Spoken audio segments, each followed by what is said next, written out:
Thanks for coming today. Today we're going to talk about how to acquire and manage your own domain on the internet, being a master of your own domain. Seinfeldian reference, yes. But first, it is important to know that what today is, and today is Truck Day. An important day in New England when the truck is loading up and coming down, and apparently they've had 70 plus inches of snow, and the truck is loading and will be in Fort Myers in 2 days. And I think the way the weather is, this guy might drive even faster this time.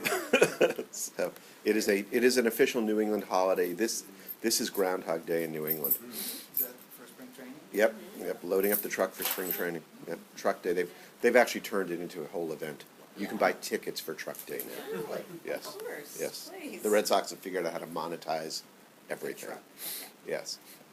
So, mastering your own domain. So, we're going to go through today are a few things. We're going to focus on what's a domain, where do they come from, how does it work a little bit, a little history, and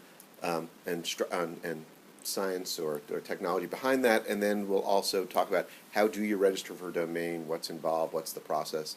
In some future sessions I'll go over how do you set up a website using something like one of the cloud services like Amazon Web Services or Microsoft Azure or IBM Bluemix, one of those type of cloud services which are out there now, or just how do you use this domain with other services. So, what's a domain name? Okay. So the domain name service is, and domain names are used, it's basically a system that was put together to basically translate numbers to names and give easily memorable names to addresses on the internet. And we're not going to go into great detail on IP addresses today. Just understand we're not going to talk about what are called private IP addresses today. Those are the ones that start with like 192.168, and if you look on your computer here, that's probably the number it has, or 10.0.1 or something like that. We're talking about public IP addresses, and that's what Domain Name Service works with. Though you can actually create domain names and named servers and hosts on a private IP address range as well. So you can have, and we do that a bit with printers and such, where a printer has a name. That name is just a way to map that name to that number. If you know what the number is, you can enter the number instead of the names, and back and forth. So, but what DNS does, the Domain Name Service does, is that it basically is this global system to map names to numbers and assign names to numbers. Okay. The IP addresses themselves, those numbers are assigned by a group called IANA, which is the Internet Assigned Number Authority for all worldwide addresses, and then those are delegated to regional authorities. So there's one in North America, it's called ARIN, A-R-I-N, and the American Registry for Internet Numbers, and they're responsible for assigning the numbers and also maintaining what are called registries and regulating and controlling these companies that register domain names which are assigned to those numbers. Generally, you cannot go to IANA or ARIN and say, hey, I want to buy an IP address. Those are sold in large blocks. In fact, there are very few left. There's something called IPv4 that we're currently using. That's sort of that 192 dot whatever type thing. IPv6 gives us a lot more numbers, but again, generally, you have to go through a third party to get that unless you're buying lots of them because they're in blocks. But for our purposes here, it doesn't really matter. You just have to eventually know what that number is. You don't care all that much about what it is, because that's why you have a name. You don't have to worry about the number too much. Okay. So again, what's a domain name? It's basically to simplify the discovery of those addresses. Okay. Why do you own your own domain name? It's an identity on the web. So if you have a business that you want to start and you want to sort of make it look better than you're just at google.com or something like that, or WordPress something, then you can create your own domain name or get your own domain name. Personal use reasons as well. It's also useful for flexibility. Everyone gets email as part of signing up for cable service, right? In the old days, everyone would take whatever that cable service's email address was, so you'd be at Verizon.net or Comcast at this, and half times they would change their names, or AOL.com. But you wanted to take that name with you. And now when you change your ISP, and if you're at a Comcast.net account, and now you're going to Verizon, by the way, Comcast doesn't let you keep that old address because it's theirs. It's going through their servers. By having your own domain name and potentially having your own mail service, but you don't have to, you can keep that name. So I have a domain name, goldbergcs.com. I have an email address there. It used to be hosted by a small hosting company. At some point I decided, hey, Google was letting me host it for free, with free in Google terms, whatever that means. And I moved it there, and I didn't have to tell anyone, hey, I have a new email address. It just worked. I mean, a couple hours there, it was a little, you just got to do it at the right timing. But to get the numbers to sort of move over. But it's just, that address stays, that name stays, just the number in a sense behind it that changed. I just need to say, hey, mail, you're no longer looking at, whatever it was, you're now looking at this address. So, and again, also, if you want to set up a website to experiment or something like that, it's a kind of cool thing to do. So DNS, again, Domain Name Service, how does that all work? So I'm at my computer over here, and I'm looking for a website, quantumbeagle.com. I'm the happy owner of this website. And there's a service that runs on my computer and on switches, routers up the internet called a resolver service. And what it does, it looks for, I type in, I want to go to www.quantumbeagle.com, and my computer says, I don't know what that is. So it asks what's called a domain name server, my DNS server. And this, if you look in your network settings on your computer, you'll see something that says, what's the name of your DNS servers? And usually there's a couple of fields for it, and there's some popular ones out there. 8888, 8.8.8.8 is actually Google, and anyone can use it. Pros and cons. But if you're on Verizon or Comcast or something like that, it automatically populates that. You don't have to fill it in. But it will then look at that domain name server, and it will say, hey, do you know who www.quantumbeagle.com is? And your domain name server might know it because often that information is cached. Someone's made that request before. It's a popular website, it's google.com, or CNN or quantumbeagle.org.com. Someone maybe has looked at it already. If not, however, what happens, your domain name server has to make a request to someone to find out what's the possible name for that server. What's the address for that server? The domain name system or service is made up, it's sort of an inverted tree structure. And at the top are what are called root servers. And there are 13 clusters of these root servers around the world. And it's not just 13 machines, thankfully, it's a bunch of machines. But there's sort of 13 different clusters managed by different organizations around the world. And what these root servers do is they are at the top level of the internet. And it's when a request is made that basically where your DNS server doesn't know the answer, it makes a request of this root server. Doesn't happen very much. The numbers I saw recently were like 2% of requests are actually made to the root server because somewhere else along the tree it probably knows where to look. But I'm going to make this request, and when you look at a domain name, www.quantumbeagle.com, you actually search the internet, the DNS tree from the right to the left. Okay, so it's the least specific to the right and the most specific to the left. So the first thing it's going to do is it's looking for quantumbeagle.com. It's going to make this request to the root server. Now the root server knows nothing about Quantum Beagle. Doesn't know, doesn't care. Okay, that's not its job. It does, however, know where COM servers are. Servers that basically are responsible or authoritative for the .com domains.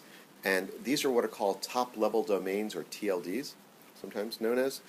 There used to be 7, .com, .edu, .net. There are country domains like .au for Austria, I think it is. .tv, this was always a popular one for a while. .tv is actually Tuvalu, a country. It's in Micronesia, and Tuvalu actually gets 20% of all the sales on that domain name. That's, I think, actually most of the income in Tuvalu. But now there's actually more than 800 domains. You have domains for there's a .nyc domain. So if you're doing business in New York City, you can get a .nyc domain. You have to prove some sort of residence or something, but you can do that. So there are, again, different countries, different cities, different industries have domains now. So there are now more than 800 of them, so they've really expanded it. But again, there are these 13 root cluster servers. These are maintained by that IANA group, the Internet Assigned Number Authority. Okay, and what happens is I'm making this request, so it's going to make this request to the root server, and it's going to say, hey, do you know who this is? And the root server says, I don't know who Quantum Beagle is, but I know where a COM server is. And it returns to my DNS server the name of a COM server. Okay, my DNS server now makes that request of the .com server. Okay, now the .com server says, hey, I don't know who www.quantumbeagle.com is, but I do know who Quantum Beagle is. I know what the server, or what's called the name server, the authoritative server for Quantum Beagle is. I can give you that address. My server then goes back and asks Quantum Beagle that same question.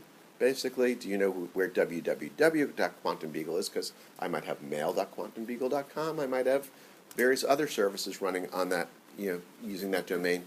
And it then comes back and says, hey, I know where www is, and its IP address is 5415261.69. It actually is real. And that information is then passed back to my DNS server, to my computer. Basically, I now make this request, and I then get to that website. Okay? Happens very quickly. When it's not working, you don't get to certain sites. So last week we had a DNS issue on campus. It was actually caused by a router off campus. There was a DNS issue. So when you type something in and you can't get to it, sometimes it's a DNS issue. What's happening is somewhere in that chain something's getting broken. Okay, it's pointing at a bad server. There are hacks and attacks on the internet that use some of this, that they basically spoof servers and things of that nature. We're not going to get into that today, but that does happen. But this is a sort of a critical system. Again, it's sort of this inverted tree structure here, and there's a lot of redundancy built into it. So again, there is this COM server. There are lots of COM servers, not one COM server out there. And my server, my DNS, my router knows of multiple. And again, this information's cached, and it will try to use that older information, and you can basically say how often it does get renewed. So sometimes you can get to something even though it's sort of broken somewhere else, because it sort of routes around it, or because that information's already known.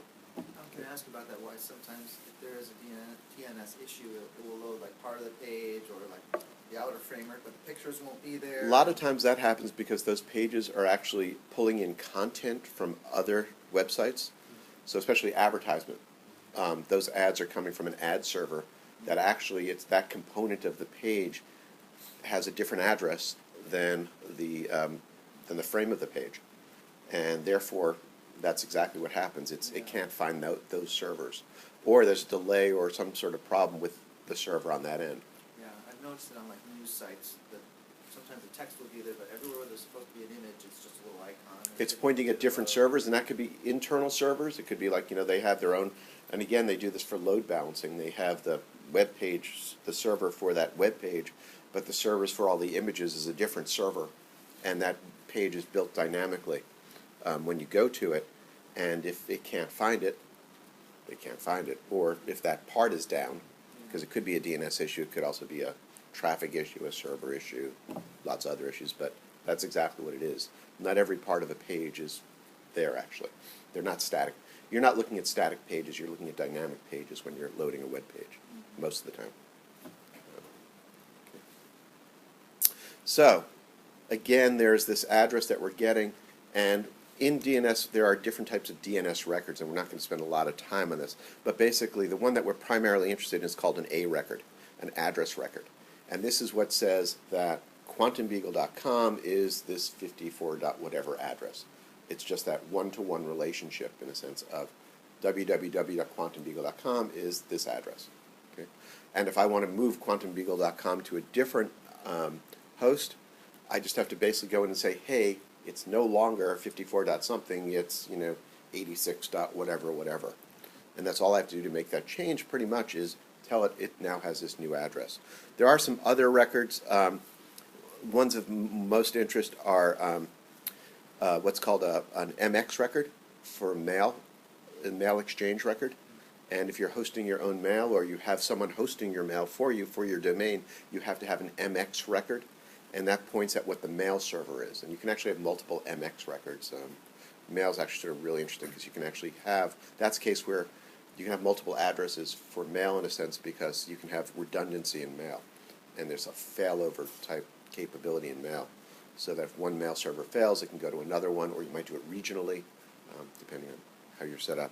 And the other one that's sort of is important is the name server record. And that's the server that is authoritative to your domain. Okay, that's the one that says, here's where you look to find information about your domain.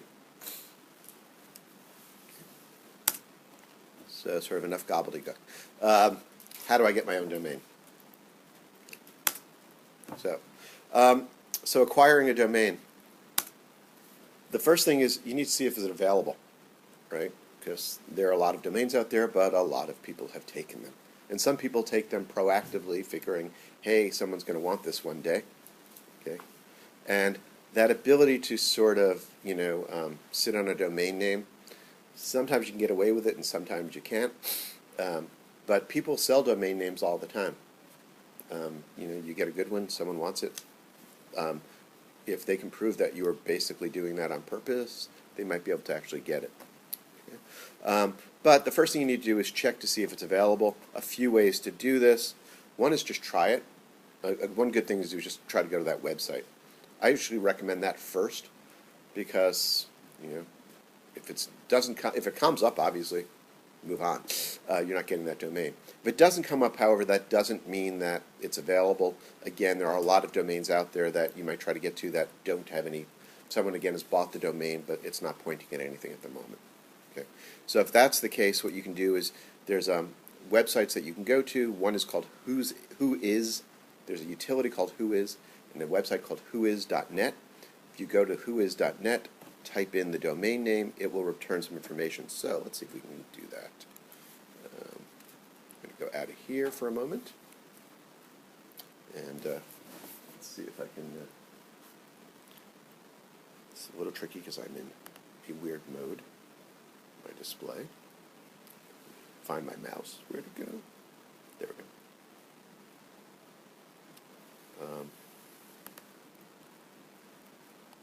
Do it here. Bring this whole thing.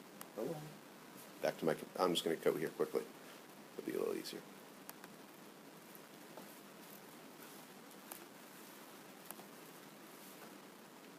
I just have to go out of.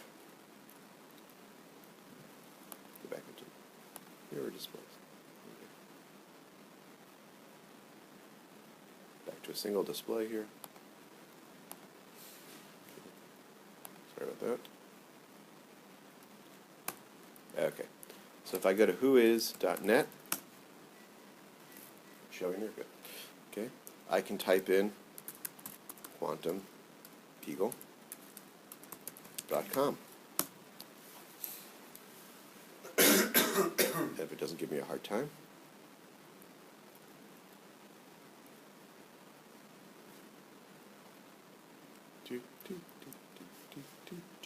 There we go. So, quantumbeagle.com is already registered. Someone already owns that. Hey, but however, it's telling me that these are available because they're, this is someone who does work. They do work with other vendors. Now, right here, it's telling me here's the information about this domain. It's registered. The registrar is Google.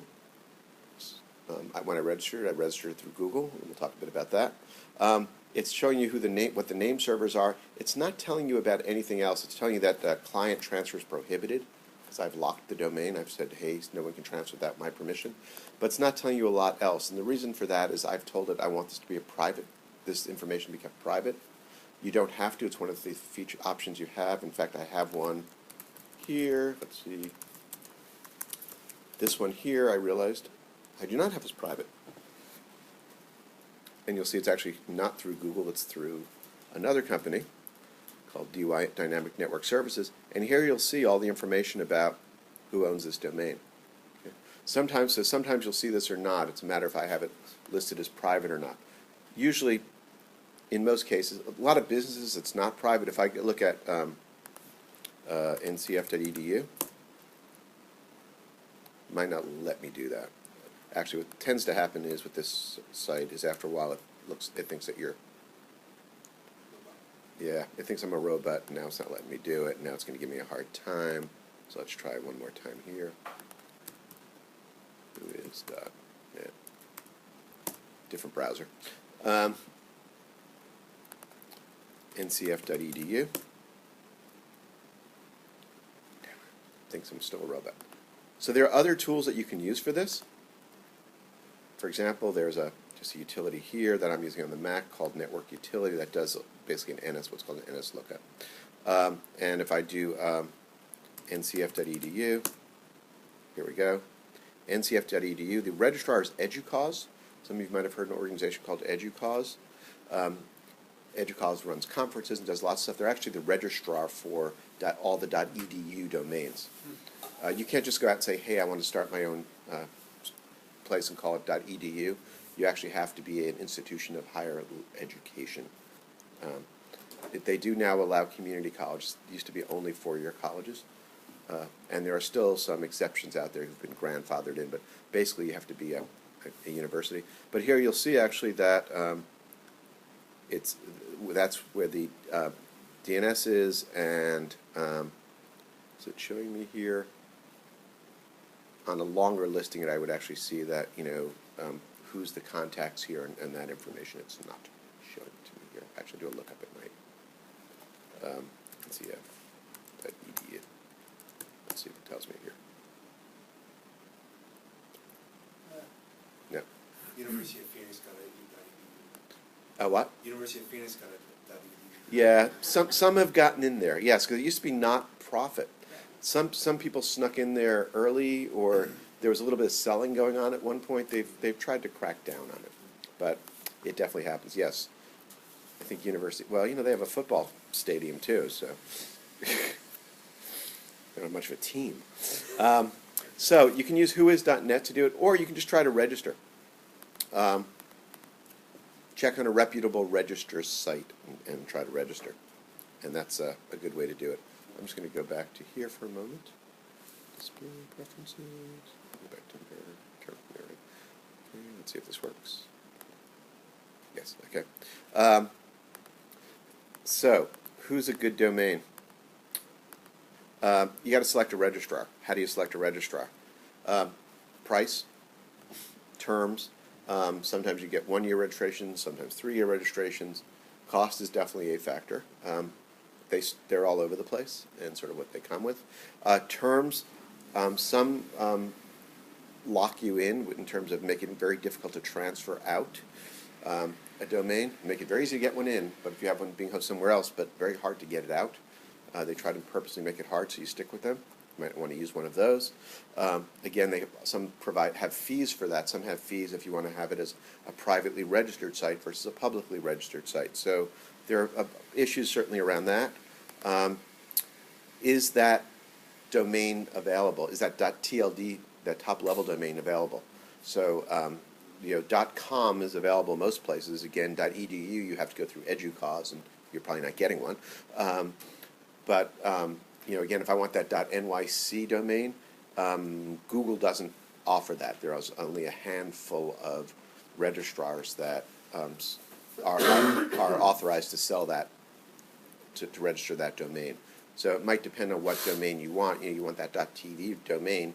Only certain registrars are allowed to have the access to sell that one. Okay, so you do want to look at that. And in terms of other, registries, I've used dyn.com. I've had good luck with them. They also offer services like they were one of the early dynamic DNS services, so that if that number changes, it automatically updates that record for you. So if you're hosting this on your at-home Verizon computer, against the terms and conditions of that account, I'm not recommending that. But if you are, and that address changes because your modem reboots, DYN DNS actually has a service that will try to figure out your new address and fix that for you. So there's a little program that runs and it finds it. They're one of the people that started that using that technology. They're also an internet registrar. I've used them for probably about 10 years. Reasonable cost, reasonable service, easy to set up, with good flexibility. Google.com, Google has just started registering domains, and actually I used that to do the quantumbeagle.com domain a couple of weeks ago. A little less flexible, I find, than DYN in terms of configuration, or it's a Google project, so they're constantly iterating on it, so it's getting better. A couple of others that I've heard that people like are Hover, Hover, Namecheap. But again, you need to check what the terms and conditions are today. Some people like GoDaddy. I have issues with GoDaddy for a lot of other reasons other than their hosting, so I don't recommend GoDaddy. Again, you need to look at transfer fees, locking, things of that nature. Then what do you do once you've picked one? You basically sign up, you pay and provide some owner information. That's all you have to do. You go and you say, I want this domain. They say, okay, it's available. It's X dollars. At Google, it was $12 to register my domain for a year, that .com domain for a year. And sometimes it's a different cost for a different TLD. So a different top-level domain might be a different cost. It might be $12 for .com. It might be $15 for .net. I don't know. It sort of depends. And sometimes you might want to, if you're going to do this for a business, certainly, you might look at getting not just the .com domain, but you also might look at picking up some of those other ones, so again, that someone doesn't come in and try to spoof or masquerade to some extent as you. So I know with my consulting, I owned the .com, the .net, and the .biz, and I just kept those. Okay. So to configure your domain, it depends on your registrar. It really basically comes down to how that configuration works. Some are very simple, and basically you bought it, it's set up. It also depends on what you're doing with it. If you are going to have create a website that's hosted by someone, one of these services that will where you can create your own website on the whole thing, they'll give you the instructions on what you need to do there, what name servers you need to put in there or change, where to point this or that. They'll give you all the detailed instructions. If you're going to create your own website using something like Amazon Web Services, it's a little bit different. But again, generally, you just have to, it does depend on the registrar specifically, but what you need to do is basically you need to set up and confirm what are the name services, and again, depending how you're hosting, that's going to vary. You need to set up, again, usually that A record, what is the record for that machine that I'm looking at, where that service is running. You might need to set up aliases, or you might want to set up aliases so that if someone types in instead of typing in www.quantumbeagle.com, if they just type in quantumbeagle.com, I might want it to still go to the same location. So I can set up an alias that says, hey, if someone types this in, point it at that. It's what's called a CNAME record or canonical record. It's actually an alias. And there's the last thing called time to live is the other thing that most of these have that you have to set up. Time to live means how quickly does that information get sent out to propagate across the network. And you don't want it, you generally don't want it too low. When you're testing, you might have it low because you're making lots of changes and you don't want it to wait a while. But once you have it going, you tend to set it like an hour or so. And what happens, that means once an hour it will send out a hey, here's what it is, or once a day or once a week, whatever makes sense. Time to live is important because, again, if things change, it takes a while it can take a while. I create a new domain name. I create a new website. It might work really quickly on my local, on one, connecting through, say, my local ISP. It might take much longer through my cell phone provider, or vice versa. It depends how often they're updating their DNS records. And if I make a change, the same thing, how quickly does that change propagate through all of those servers? How does all those .com servers need to find out that I've now moved this? I've moved that record somewhere. If I'm making a change to my www record, not a problem at all, because what happens is that's fairly quick, right? It's going to let my name server know that, and anything that's looking at that name server will quickly get it. It's probably not cached all that much, so it'll be relatively fast. So, questions? Go through a couple of, just looking at some of the name servers, registration services out there. Go back to here, so I don't have to try to type over my shoulder. Make life a little easier. Okay. So, again, I said before, there are various ways to search. There is actually, and this is true in pretty much any Unix environment or Linux environment, and on Macs, you can have the command line, and PCs, depending on how they're configured, and type the word dig, which is an internet utility, and I can say quantumbeagle.com, and what's going to do is going to return that A record right here. And if I know the number of something, I want to know what name it is, dig-x, type the number in. It's called a reverse lookup. And interestingly, it's pointing at all these Amazon things, which doesn't totally make sense to me. It is hosted by Amazon, but that's not where my name servers are, so it's sort of interesting that's doing that. I haven't quite figured out why it's doing that.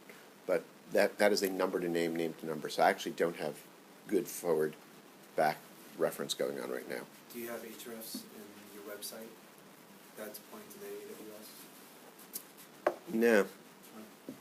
No, I mean, in AWS I just say, I mean, in the DNS, and I'll show you the DNS for this website. Again, who is, we saw, if we go to one of the registrars, I should do this doing Safari, because I have it set up to do this. It's there somewhere, Google Domains. So Google has their own domains, called Google Domains. You log in, and you can buy a domain here. In terms of the settings, so again, when you look at Google, it'll actually tell you they work with these various companies, Squarespace and Wix and Bloggers, actually theirs and free, Weebly and Shopify. These are services. Now, these are not necessarily free except for Blogger. They have their own web utility, creating utility. So that one would be free. The others aren't, and if I were to do this, what would happen is, so let me start a trial, but I can see what the cost of hosting that website, because all this does is give me a name. It doesn't give me any place to actually host my website yet. But it would also tell me the settings for what do I need to do for those name services. What settings do I need to change? I have mine set custom. If we actually look at those settings, it says it's using Google's name servers, is where I said I'm confused, because I'm talking to use Google's name servers. And that's the name servers. That's those NS records. If I wanted to, I could change these to use a different set of servers here. I can set up different hosts, so I can have and a host is just basically a computer in a sense. I can have a host called www, and that would be my web server, okay, and have it point to that IP address. And this might be why it partially does it. Different types of records that I can set up. I just have one simple record set up, what's called a wildcard record. So anyone that types anything to quantumbeagle.com, whatever you stick in front of it, should resolve back to my website. Okay, so if I click, if I go to a browser window and I type www. In fact, it should work the other way too. quantumbeagle.com takes me to this website. Okay. If I typed in the IP address, it will take me there as well. So if you know the IP address of a website, it's one way to actually know if DNS is down. Because if I type in the address, it's not using DNS, it's doing a direct access to that website. It doesn't. It's actually a good way to test if DNS is down. Is know the IP address of CNN or something like that. And again, how do I find it out? I can use that dig command to say,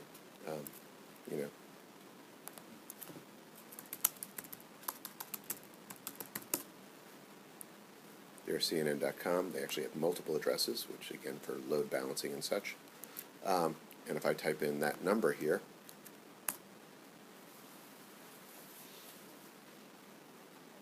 so if I remembered that number, I'd get there. Back to our domain. Whoops, sorry.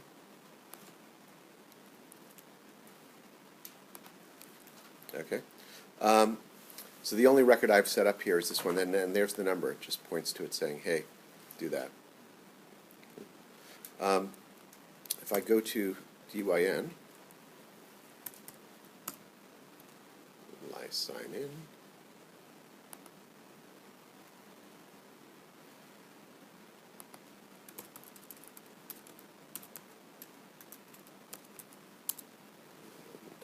I remember. I think that's what it is. Apparently it was. Okay. I can see domains that I have hosted here. So I have 4 different domains that I'm hosting on DYN.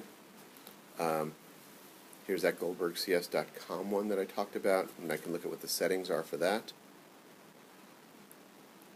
And you'll see here actually that I actually have, if someone typed wordpress.goldbergcs.com, it actually goes to the wrong place. I haven't fixed this. It goes to an old version of that. So I should actually fix this by typing in, oops, go back to the Google one. Grab that address because it's the easiest place to find it. If I grab this address, go back here, I'm going to edit this. Tell it the address is that. You'll see it actually will say, hey, is this your current one? This is a dynamic thing. It's going to say, hey, I can make this my computer that host, but I won't. Save the changes.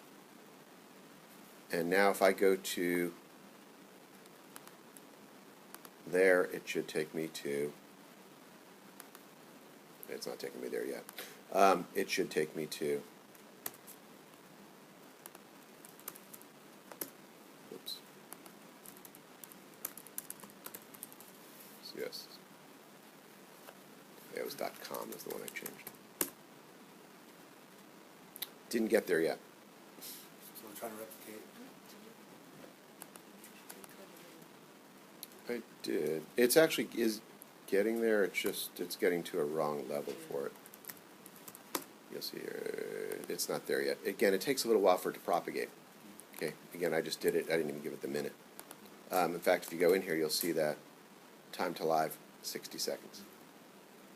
So, in a minute or so, that will be there. Okay. So again, I have multiple sort of records I can get to here. Let's go back to this. So I have a host name. I have this thing called WordPress.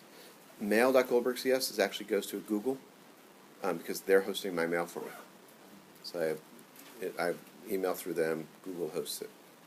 So if I wanted to not have Google host it, I would come in here and change that alias to something, or that record to something else. It would now be, I could have Amazon host my mail, or a third party host my mail. One thing I had on the slide that I didn't mention when talking about picking a host, I recommend not registering your domain through the company that's hosting your mail, especially if it's some sort of mail hosting sort of company. They tend to make it harder to move it afterwards. They want to keep you. So I like to register my domain separate from the company that's actually doing my hosting for me, unless it's a really easy thing like Google. It's not a big deal. They don't care. If it's a small company that's going to, I say, hey, I want you to host my website and my mail for me, and could you register a domain? They're going to make sure that you get all the keys and instructions for changing the domain over, because otherwise you're now dependent on them, and you say, hey, I want to dump you. They might not be all that excited about facilitating that process. So it's a bit more difficult, but it's a good idea to just do it that way. Again, if I wanted to create a new domain, so again, I have this domain here. See when it does that. My services. So again, I have multiple domains here. I have a .biz one, and you'll see that you can see when the registration expires on these. So mostly some of them expire in June, some of them in December, some of them in 2016. You can do multiple years, and you usually pay less if you do multiple years. Let's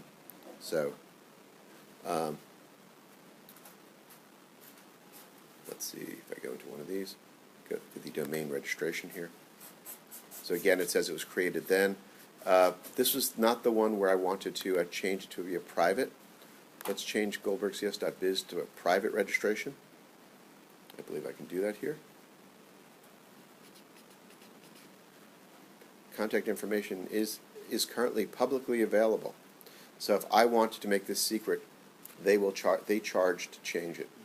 So not sure I care.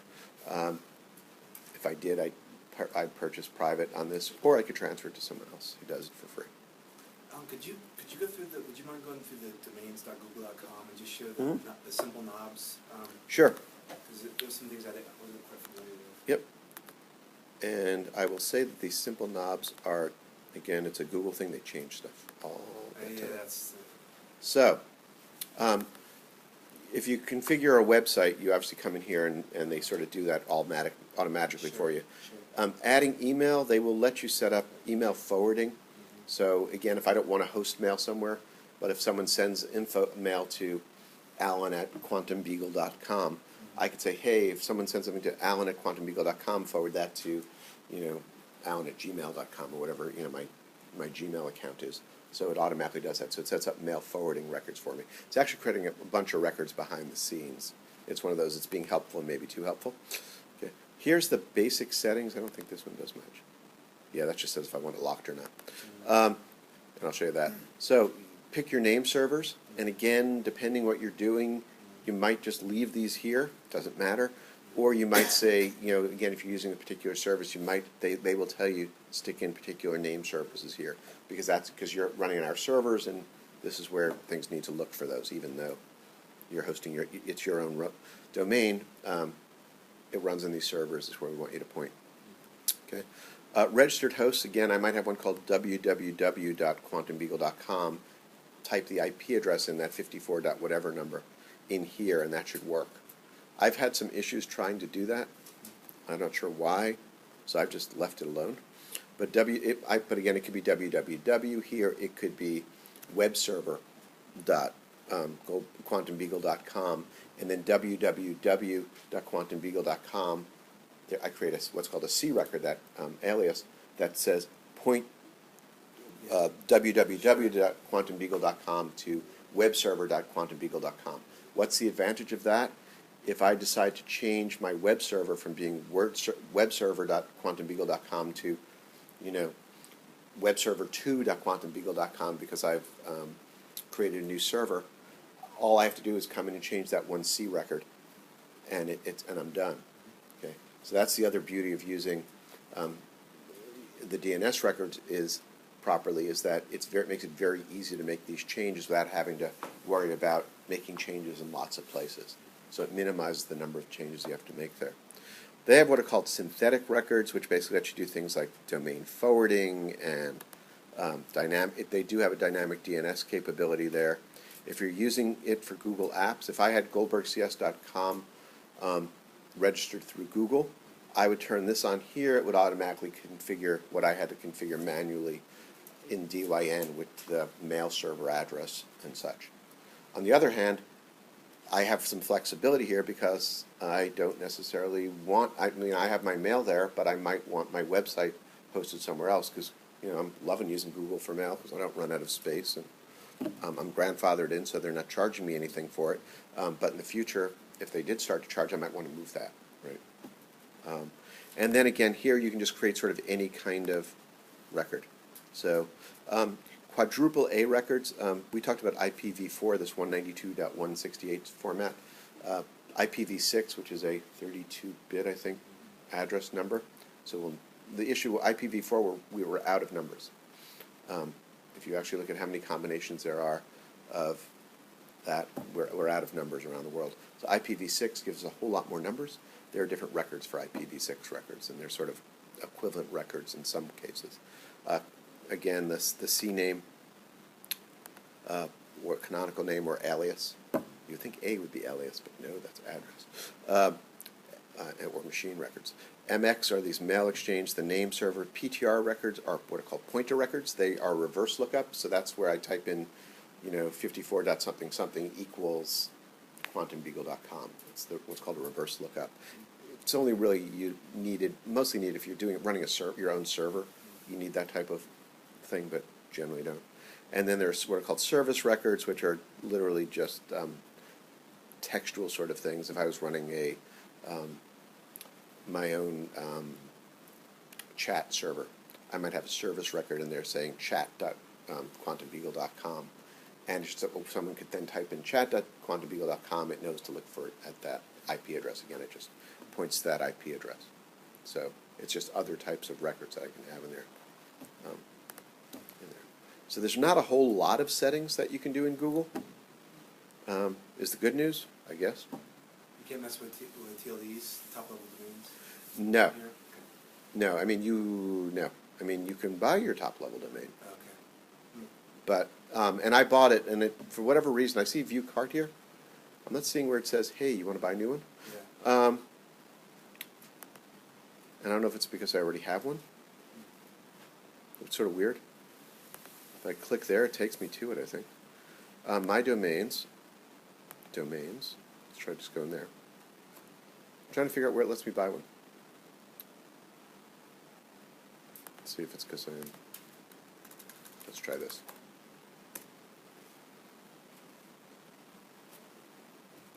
Let me try it on, let me log out of,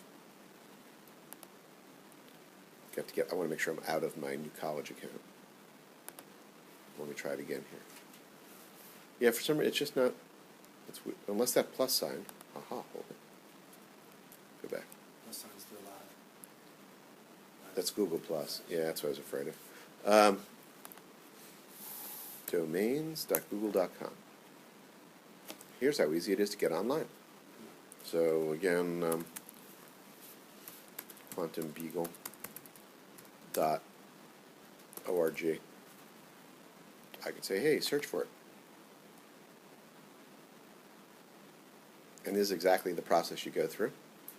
You say, hey, I want quantumbeagle. Whatever. Now, apparently, they don't do, I did do org, right? Yep. Right there, if I want it for $12, I can get quantumbeagle.org. Quantumbeagle.limo, apparently, if I wanted to own a limo service, which I'm guessing what limo is, those are $50 a year. Yeah, it depends on who the registrar behind the scenes are and how much they're charging for it. Quantum Beagle Productions, we might want that one. Quantum Beagle Productions is $30 a year. That's a really long domain name, so I'm not really sure I'd want something like that. But again, I can look, here's .net, .this, Quantum Doggy, so it's giving me some other ideas that, Quantum Canine. So if I want to add one of these, I would just now click Add This, and it will, again, basically at this point just say, hey, give me your money. That's pretty much all it does. It's pretty straightforward. If I click here, it'll do the lookup here. And again, because it's hidden, it's not going to say who it is. Okay. And I can filter saying I want particular ones. Again, I said quantumbeagle.nyc, which is a valid domain. It will tell me extensions not supported by them. So if I want a .nyc domain, I have to use particular registrars that are, and just a Google who are registrars that support .nyc domain. So then the next burning question is can we work here at TNT, or New College, Florida, I'm sorry, can we work with forming a top-level domain for ourselves within the NCF.edu You can create a subdomain. That would be called a subdomain. Subdomain. Under ncf.edu, you can create a subdomain. So say you wanted gis.ncf.edu. Correct. You would have to do that through IT because Sure. they control everything from ncf.edu down is what's called subdomaining, and that's all controlled by our IT department. So they have the ability to go in and create the record for gis.ncf.edu, and that would then again can point to a particular server or Google site or however you want to do it. Is there a standard operating procedure for how? You fill out a help desk Fill out a help desk request, and then probably pick up the phone and talk to Ryan Noble would be my recommendation. But yeah, for example, so we have some here. Obviously, mail.ncf.edu. It looks like Google Mail. It's actually not. I mean, it actually is, but it's subdomained, and mail.ncf.edu points to that. myncf.ncf.edu is a subdomain of ncf.edu. So you call this subdomain? And it always goes from the right to the left, so the most general to the least general. Then they're just pages that are. Yeah, after that, it's really / just pages. It's really just pages Okay. on that server. Potentially sites on that server, but generally pages on that server. That's further to the right. That's with slashing. You're just working your way down a directory at that point. That's why it gets a little confusing because it's most specific to the left, except when you actually get into a website where it's more specific to the right. Yeah. I have no idea what happens when you're on a right to left printing system. So because ncf.edu, again, what you're actually pointing it to is www. As I typed ncf.edu, it redirected me to www.ncf.edu because they have a record there that says, hey, when someone types in ncf.edu, go to www.ncf.edu. Okay. And again, if I type in this and I do this,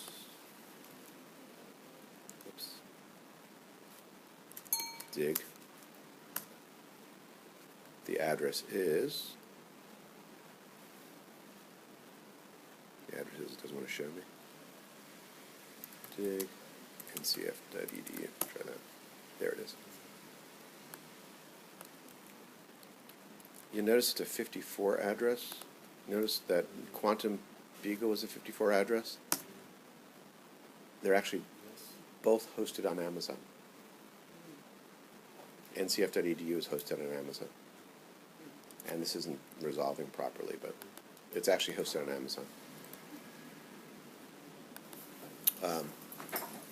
That's why, again, when it went down last week, it went down, a lot of things went down, because it was actually a router pointing improperly for Amazon hosted domains. So, and lots of stuff's on Amazon, Netflix, things like that are actually all hosted by Amazon. Well, there is, but again, if you're at the point that's the thing you have to get through, there are tools called traceroute, which will show you sort of what routers you're going through to get to something. And when you traceroute, you can see, you sort of see where you're not getting past. It's not all that helpful if it's something external, because it's not like you can do something about it other than pick up the phone and think you'll get something. So, okay. Any other questions? Future weeks, probably not next week. I'm going to spread it out a bit. We'll do how to use Amazon Web Services, for example, to actually host a domain. And go through the process of that. And I've been using the free trial for about a year, which ends in a couple of weeks, so I'll find out how much it actually costs as I get my first bill. So, thanks for coming. Thank you.